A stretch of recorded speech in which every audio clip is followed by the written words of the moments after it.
న సౌఖ్యాలభతే పుణ్యం కాయక్లేశాదవాప్యతే మంథనేన యథా క్షీరం నవనీతం ప్రజాయతే.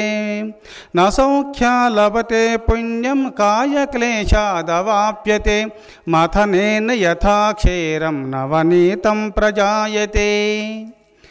మహర్షులు ఏమి లోకానికి అందించిన దివ్య సందేశం అనగా, మనలో అనంతమైనటువంటి శక్తి ఉన్నది. ఎలా అంటే పాలల్లో వెన్న ఉన్నట్టులా మనలో అనంతమైనటువంటి శక్తి నిమిడీకృతమై ఉన్నది. నసౌఖ్యాలభతే పుణ్యం, సౌఖ్యం వల్ల సుఖం వల్ల పుణ్యము ప్రాప్తించదు. కష్టపడినటువంటి వారికి అన్నీ సిద్ధిస్తాయి ఈ సృష్టిలో.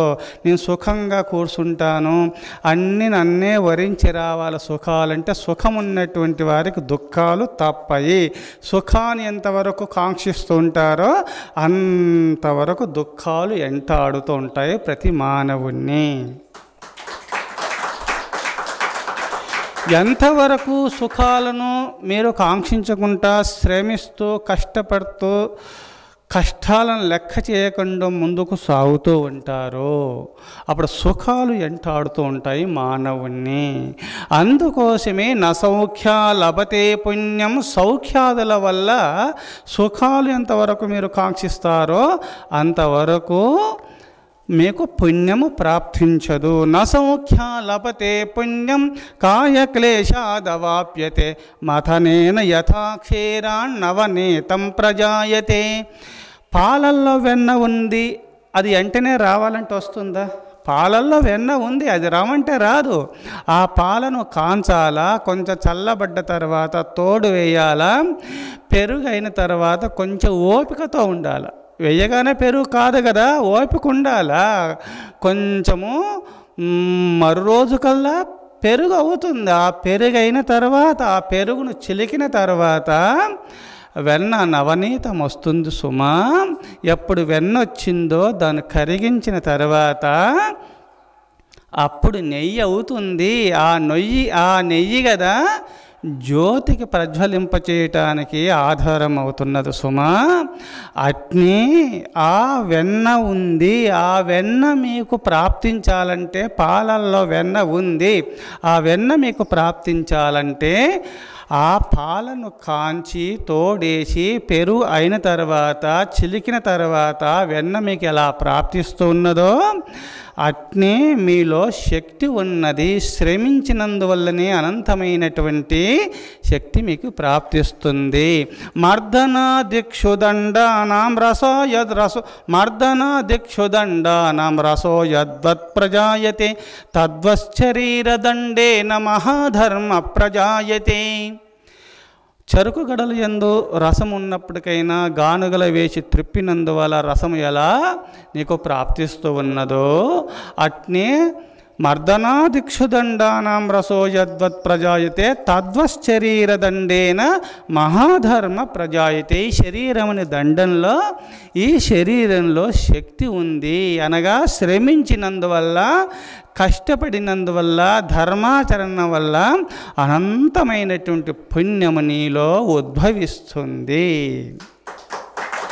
మహాధర్మ ప్రజాయతే, ధర్మము పుట్టుకొస్తుంది. మీరు నిష్కామ కర్మయోగులై విహరిస్తూ దైవ చింతన చేస్తూ పరమాత్మ చింతన చేస్తూ మీరు నిష్కామ కర్మయోగులై విహరించినందువల్ల మీరు ధర్మస్వరూపులై భాషించగలుగుతారు. అందుకోసమే మీరు శ్రమించండి, కష్టపడండి. నసౌఖ్యాలభతే పుణ్యం, సౌఖ్యం వల్ల సుఖాన్ని మీరు కాంక్షించినంత కాలము ఎప్పుడు కూడా మీకు పుణ్యము ప్రాప్తించదు. మీరు మహాత్ములు మీరు కాలేరు. నసౌఖ్యాలభతే పుణ్యం కాయక్లేశాదవాప్యతే మంథనేన యథా క్షీరం నవనీతం చ ప్రజాయతే. నవనీతం ప్రజాయతే. అందుకోసం పాలల్లో వెన్న ఉండినప్పటికైనా శ్రమించినందువల్లనే ఏ విధంగా నవనీతము వచ్చుచున్నదో అవి కాంచి తోడు వేసి పెరుగైన తర్వాత చిలికిన తర్వాత నవనీతం నీకు ప్రాప్తించినందువల్ల, అందుకోసము నీ శ్రమించినందువల్లనే నిష్కామ కర్మయోగివై పరమాత్మ చింతన చేస్తూ ముందుకు సాగినటువంటి పుణ్యపురుషులకు సుఖము వెంటాడుతూ వస్తుంది, పరిగెత్తుకుంటూ నిన్ను ఆశ్రయిస్తుంది. ఇది సత్యము.